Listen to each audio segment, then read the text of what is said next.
Birds and territory. My dad and I designed a house for a wren family when I was 10 years old.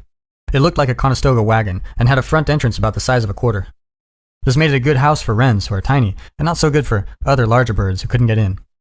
My elderly neighbor had a birdhouse too, which we built for her at the same time from an old rubber boot. It had an opening large enough for the bird the size of a robin. She was looking forward to the day it was occupied. A wren soon discovered our birdhouse and made himself at home there. We could hear his lengthy, trilling song repeated over and over during the early spring. Once he'd built his nest in the covered wagon, however, our new avian tenant started carrying small sticks to our neighbor's nearby boot. He packed it so full that no other bird, large or small, could possibly get in.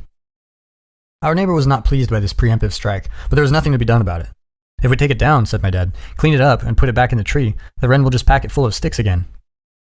Wrens are small, and they're cute, but they're merciless.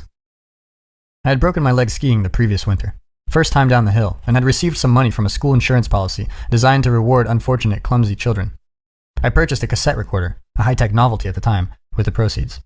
My dad suggested that I sit on the back lawn, record the wren's song, play it back, and watch what happened.